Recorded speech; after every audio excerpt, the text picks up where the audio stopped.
Hello everyone, welcome back to my channel. ఈరోజు మనం class 8th history chapter number 1 introduction, how, when and where, ఎలా, ఎప్పుడు, ఎక్కడ ఈ చాప్టర్ని మనం చేయబోతున్నాము. ఈ చాప్టర్ అనేది క్లాస్ 8th హిస్టరీ పోవటానికి ఒక ఇంట్రొడక్షన్ లాగా ఉంటుంది. హౌ ఇంపార్టెంట్ ఆర్ డేట్స్ హిస్టరీలో ఎంత ఇంపార్టెంట్. సో హిస్టరీలో ఒక టైం పీరియడ్ ఉండేది. అప్పుడు హిస్టారియన్స్ అంతా ఎప్పుడు డేట్స్ గురించి డిబేట్ చేస్తూ ఉండేవాళ్ళు. ఎప్పుడు రూలర్స్ క్రౌండ్ అయ్యారు, ఎప్పుడు బ్యాటిల్స్ ఆడారు, ఇవన్నీ ఎప్పుడు వాళ్ళు గొడవలు పడారు, when the day capture some land, ఇలాంటి ఎప్పుడు చూసినా history is equals to dates అన్న దానిలోకి తెచ్చేసారనమాట. కామన్ సెన్స్గా చూస్తే మనకి history was synonymous with dates. History మీనింగే డేట్స్గా అయిపోయింది. మీరు చాలామందిని అనడం వినుంటారు, హిస్టరీ చాలా బోరింగ్గా ఉంటుంది, ఎప్పుడు మనం డేట్స్ నేర్చుకుంటూ ఉండాలని. కానీ అలాంటి కన్సెప్షన్ యాక్చువల్లీ ట్రూ కాదు. ఎందుకంటే హిస్టరీ డెఫినెట్గా చేంజెస్ గురించే. టూ టైం పీరియడ్స్ని తీసుకుంటే మనం ఏ అండ్ బి, ఈ రెండింటి మధ్య జరిగిన టైం చేంజెస్ గురించి, టైంతో పాటు జరిగిన చేంజెస్ గురించి హిస్టరీ. ఇప్పుడు మనము హిస్టరీ ఎందుకు నేర్చుకుంటామంటే మన పూర్వంలో థింగ్స్ ఎట్లా ఉండేవి, ఇప్పుడు ఎట్లా మోడిఫై అయ్యాయో నేర్చుకోవడానికి.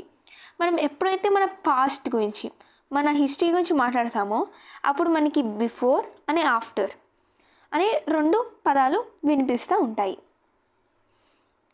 సో మనం ఈ వరల్డ్లో బతికేటప్పుడు ఎప్పుడు చాలా ఎక్కువగా హిస్టరీకి సంబంధించిన క్వశ్చన్స్ ఏమి అడగము. మనం హిస్టరీలో జరిగిన విషయాలన్నింటినీ గ్రాంటెడ్గా తీసుకుంటాం. ఫర్ ఎగ్జాంపుల్, మనం ఏదైతే వెహికల్స్ వాడుతున్నామో దాన్ని గ్రాంటెడ్గా తీసుకుంటాం, అవి మనం ఉన్నప్పటి నుంచి ఉన్నాయని. కానీ మన పూర్వంలో మన ఏషియన్ యాన్సిస్టర్స్ ఏం చేశారు, వాటిని ఎంత కష్టంతో కనిపెట్టారు, వీటన్నిటిని గురించి మనం ఎక్కువగా క్వశ్చన్స్ అడగము. కానీ కొన్నిసార్లు మనకి క్యూరియాసిటీ వచ్చి మనం కొన్ని క్వశ్చన్స్ అడుగుతూ ఉంటాం. ఫర్ ఎగ్జాంపుల్, ఎవరినైనా మనం టీ తాగుతూ చూస్తే అసలు ఆ మనుషులు టీ తాగడం ఎప్పటి నుంచి స్టార్ట్ చేశారు, కాఫీ ఎప్పటి నుంచి తాగడం స్టార్ట్ చేశారు, ఇంకా ట్రైన్లో కూర్చొని మీరు విండో నుంచి బయటికి చూస్తుంటే మీరు అడిగి ఉండొచ్చు, అసలు రైల్వే స్టేషన్స్ ఎప్పుడు కట్టారు, రైల్వే స్టేషన్స్ అసలు లేకముందు పీపుల్ ఎక్కువ పెద్ద పెద్ద డిస్టెన్సెస్ ఎట్లా ట్రావెల్ చేశారు. ఇంకా మీరు న్యూస్ పేపర్ చదువుతుంటే మార్నింగ్ మీరు అనుకుంటారు, ఒకవేళ న్యూస్ పేపర్స్ రాకముందు పీపుల్కి న్యూస్ ఎట్లా తెలిసిందని. ఇలాంటి క్వశ్చన్స్ అన్నీ మనకి ఆన్సర్స్ కావాలంటే మనం హిస్టరీ నేర్చుకోవాల్సిందే. సో ఇక్కడ ఒక ఇమేజ్ ఇచ్చారు చూడండి, ఈ ఇమేజ్. సో ఇది ఏంటంటే రాబర్ట్ క్లైవ్ ఒక గవర్నర్ జనరల్ అనమాట. He's an English man. So ఇక్కడ ఏంటంటే గవర్నర్ జనరల్ అంటే ఏంటి, ఇవన్నీ డౌట్స్ ఇప్పుడే అవసరం లేదు మనకి, ఎందుకంటే ఇంకా వచ్చే చాప్టర్స్ మనం ఇవన్నీ నేర్చుకుంటాం. జస్ట్ బేసిక్ ఐడియా కానీ చెప్తున్నాను. ఈయన ఒక గవర్నర్ జనరల్. జేమ్స్ రెనెల్ అనే ఆయనని ఈ హిందుస్థాన్ అంటే ఇండియా ఎట్లా ఉంటుందో ఆ మ్యాప్ని తయారు చేయమని చెప్పారు. జేమ్స్ రెనెల్ ఒక ఎంతూజియాస్టిక్ సపోర్టర్ అనమాట. బ్రిటిష్ ఎప్పుడైతే ఇండియాని కాంకర్ చేశారో దాన్ని పూర్తిగా సపోర్ట్ చేశారనమాట రెనెల్. ఇంకా రెనెల్ ఏదైతే అనుకున్నాడో, according to him maps prepare చేయడం అనేది వెరీ ఎసెన్షియల్ పార్ట్ అనమాట. ఎందుకంటే ఆ కంట్రీ ల్యాండ్ ఫామ్, దాని జియోగ్రఫీ తెలిస్తేనే మనం చాలా బాగా దాన్ని రూల్ చేయగలుగుతామని రెనెల్ నమ్మాడు. సో ఏదైతే మ్యాప్స్ రెనెల్ ప్రొడ్యూస్ చేశాడో దానికి ఫ్రంట్ పీస్గా ఉన్నదే ఈ పిక్చర్ అనమాట. ఈ పిక్చర్లో చూస్తే మనకి చాలా కనిపిస్తున్నాయి. ఇక్కడ ఉన్న 3 people ఎవరంటే దే ఆర్ ది బ్రాహ్మణాస్. ఇక్కడ మీకు కనిపించే ఒక లేడీ, షీఈస్ బ్రిటానియా అనే ఆమె బ్రిటిష్ పవర్కి ఒక సింబల్ అనమాట. సో బ్రిటిష్ ఈ పిక్చర్ ద్వారా ఏం చూపించాలనుకుంటున్నారంటే, బ్రాహ్మణాస్ ఈ లెటర్ లాగా ఏమైతే వస్తున్నారో అది ఇండియన్ శాస్త్రాస్ అనమాట, వాళ్ళ హోలీ టెక్స్ట్స్ అనమాట. సో ఇక్కడ ఈ పిక్చర్ ద్వారా ఏం చెప్పాలనుకుంటున్నారంటే, ఇండియన్స్ కావాలని వాళ్ళ శాస్త్రాస్ని బ్రిటానియాకి ఆఫర్ చేశారు, అంటే బ్రిటిష్ పవర్కి ఆఫర్ చేశారు. ఎట్లాగంటే బ్రిటిష్ని మన మా కంట్రీని కాపాడండి, మా శాస్త్రాన్ని కాపాడండి అన్నట్టు అడిగారని ఈ బ్రిటిష్ ఈ పిక్చర్ ద్వారా పోర్ట్రే చేయాలని అనుకున్నారు. సో ఇక్కడ నెక్స్ట్ పేజ్లో కూడా ఏమంటున్నారంటే, ఇందాక మనం చూసాం కదా కొన్ని క్వశ్చన్స్, ఆ క్వశ్చన్స్కి ఆన్సర్స్ కావాలంటే మనం ఎప్పుడో కాలం లోపలికి వెళ్ళిపోవాలి. హిస్టరీని మనం స్టడీ చేస్తుంది ఇలాంటి క్వశ్చన్స్కి ఆన్సర్స్ దొరుకుతాయి. కానీ మన అన్నిటికీ ఇందాక అన్నారు కదా, డేట్స్ ఇంకా హిస్టరీ రెండు సినార్మల్స్ కాదు, రెండు సేమ్ కాదని. ఎందుకంటే మనం ప్రతి ఒక్క ఈవెంట్కి ఒక పర్టిక్యులర్ డేట్ని సెట్ చేయలేము. ఎందుకు మనం ఈ పర్టిక్యులర్ డేట్ని సెట్ చేయలేమంటే, బికాస్ ఫర్ ఎగ్జాంపుల్ టీ ఎప్పుడు తాగడం స్టార్ట్ చేశారంటే, మనం కరెక్ట్గా 9th అందరూ ఇండియన్స్ కలిసి 9th ఆఫ్ సెప్టెంబర్ కూర్చొని ఏమీ టీ తాగలేదు అందరితో కలిసి.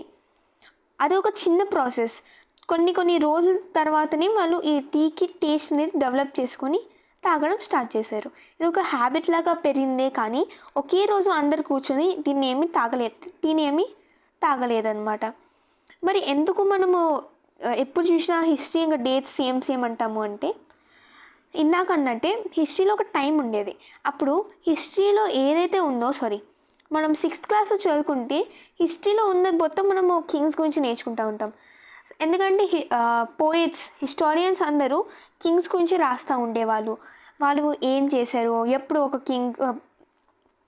కింగ్ బర్త్డే ఎప్పుడు ఆయన కింగ్గా అయ్యారు, వెన్ వాస్ హీ క్రౌన్డ్, ఎప్పుడు ఆయన పెళ్లి చేసుకున్నాడు, ఎప్పుడు ఆయనకి పిల్లలు పుట్టారు, ఇవన్నీ ఉండేవి. ఇంకా ఎప్పుడు కింగ్ చచ్చిపోయాడు, ఇవే ఒక రికార్డ్ లాగా రాశారే కానీ వేరే మ్యాటర్ గురించి ఏమి రాలేదు. కానీ ఇలాంటి ఒకవేళ ఫర్ ఎగ్జాంపుల్ మనం కింగ్ గురించి మాట్లాడుకుంటుంటే డేట్స్ ఆర్ వెరీ ఇంపార్టెంట్ అనమాట. అందుకే మనం ఎప్పుడు చూసినా హిస్టరీని డేట్స్తో కంపేర్ చేస్తూ ఉంటాం. ఇంకేముంది, ఇప్పుడు ఈ 2 years ఏదైతే చూసారో 7th ఇంకా 6th లాగా కాకుండా ఇప్పుడు నుంచి హిస్టారియన్స్ కొంచెం వేరే వాళ్ళ కింగ్సే కాకుండా పీజన్స్ గురించి కూడా రాయడం స్టార్ట్ చేశారు.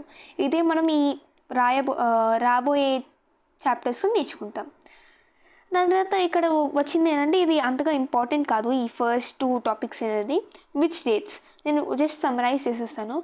మనం ఎందుకు కొన్ని డేట్స్ని ఇంపార్టెంట్గా సెట్ చేస్తామంటే, dates alone can never become important. Just డేట్స్ని ప్రకారం అవి ఇంపార్టెంట్ అయిపోరు. ఆ డేట్స్కి కట్టుబడి ఉన్న ఏదైతే మనకి ఒక సిచ్యువేషన్ కానీ ఒక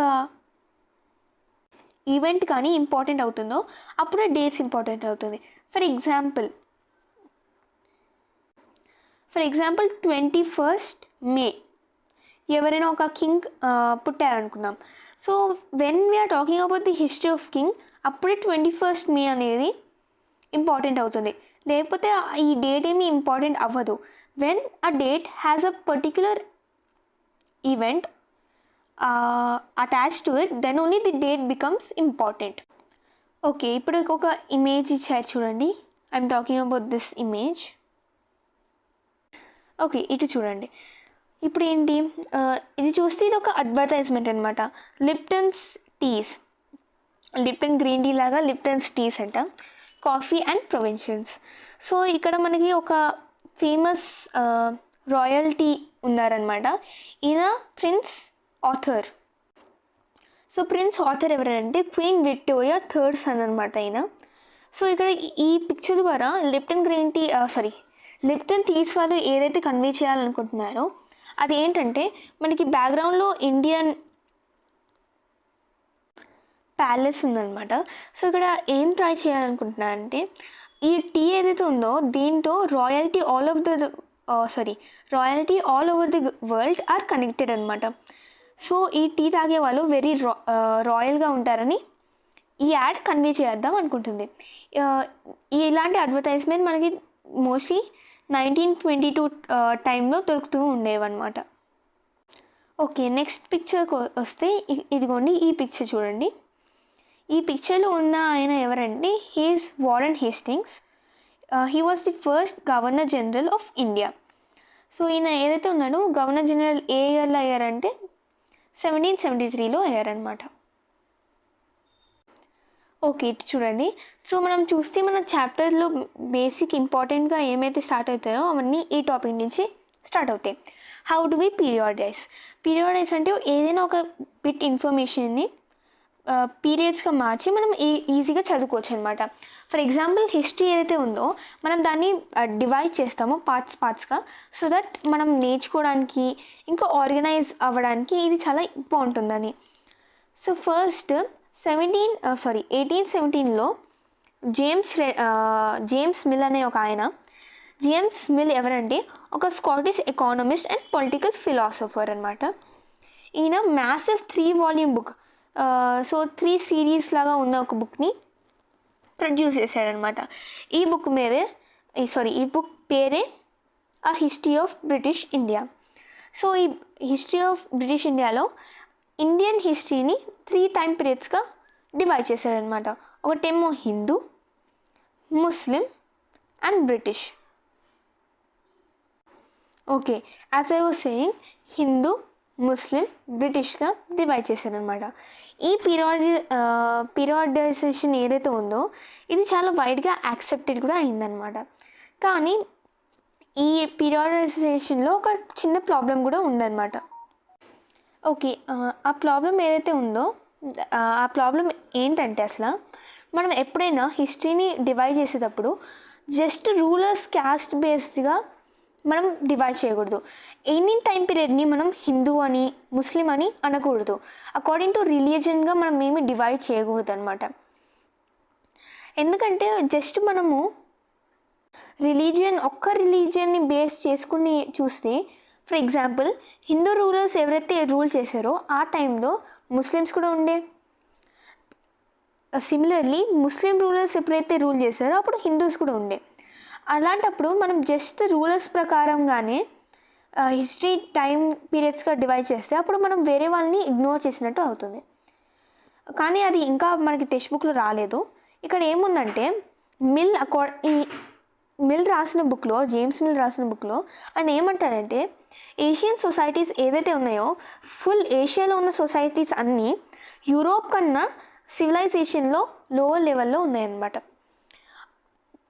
ఈయన ఎలాగైతే హిస్టరీ చెప్తాడో ఆ వేలో చూస్తే అకార్డింగ్ టు హిమ్ బ్రిటిష్ ఇండియాకి రాకముందు హిందూ ఇంకా ముస్లిం డెస్పోట్స్ రూల్ ది కంట్రీ. హిందూస్ ఇంకా ముస్లిం రూలర్స్ కంట్రీని రూల్ చేశారనమాట. సో కంట్రీ మొత్తంలో only caste taboos, religious intolerance, superstitions, social లైఫ్ని మొత్తం డామినేట్ చేసేసాయి అనమాట. సో ఇక్కడ ఎవరైతే ఇండియన్స్ ఉన్నారో వాళ్ళ లైఫ్లో only superstitions, religious intolerance, caste taboos మాత్రమే ఉండేవి అని చెప్తున్నాడు. అకార్డింగ్ టు మిల్ బ్రిటిష్ వాళ్ళు ఇండియాని సివిలైజ్ చేయగలరంట. సో ఇట్లా సివిలైజ్ చేయాలంటే యూరోపియన్ మేనర్స్ని, ఆర్ట్స్ని, వాళ్ళ ఇన్స్టిట్యూషన్స్ని ఇంకా లాస్ని ఇండియాలో ఇంట్రడ్యూస్ చేయాలంట. ఇంకేమనుకున్నారంటే యాక్చువల్లీ ఇండియన్స్ని సివిలైజ్ చేయడానికంట బ్రిటిష్ మొత్తము ఇండియాని కాంకర్ చేసేయాలంట. ఎందుకు కాంకర్ చేయాలంటే వీళ్ళు బ్రిటిష్ ఇండియాని కాంకర్ చేయడం వల్లనే ఇండియన్స్కి హ్యాపీనెస్ ఇంకా ఎన్లైట్మెంట్ వస్తుందంట. ఎందుకంటే బ్రిటిష్ లేకుండా ఇండియా ప్రోగ్రెస్ అవ్వడానికి కేపబుల్ కాదంట. సో ఈ హిస్టరీ ఐడియాలో ఏమైతే ఉందో బ్రిటిష్ రూలే ప్రోగ్రెస్ ఇంకా సివిలైజేషన్కి మొత్తంగా రిప్రజెంట్ చేస్తూ ఉండేది. కానీ ఇలాంటి పీరియాడైజేషన్ ఈరోజు మనం యాక్సెప్ట్ చేయలేము. ఇందాక నేను అన్నట్టే ఎనీ టైం పీరియడ్ని రిలీజియన్ని బట్టి మనం కేటగరైజ్ చేయకూడదు. దాని తర్వాత బ్రిటిష్ క్లాసిఫికేషన్ని వదిలేస్తే జనరల్గా హిస్టారియన్స్ ఏన్షియంట్, మిడీవియల్ ఇంకా మోడర్న్ ఈ 3గా మన ఇండియన్ హిస్టరీని డివైడ్ చేస్తారు. కానీ ఈ డివిజన్లో కూడా కొన్ని ప్రాబ్లమ్స్ ఉంటాయి. ఈ పీరియాడైజేషన్ ఏదైతే ఉందో ఇది వెస్ట్ అంటే యూరోప్ నుంచి బారో చేసుకొని వచ్చారనమాట.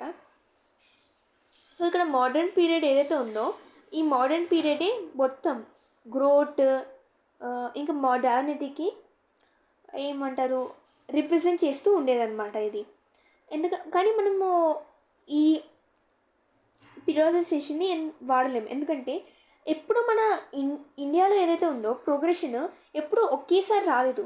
మనం చిన్న చిన్నగా ప్రోగ్రెస్లో అవుతూ వచ్చాం కాబట్టి ఈ పీరియాడైజేషన్కి కూడా కొన్ని ప్రాబ్లమ్స్ ఉన్నాయన్నమాట. Next topic కొలోనైల్.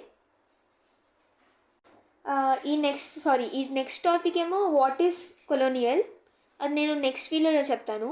Thank you for watching. Please like, share and subscribe. Bye.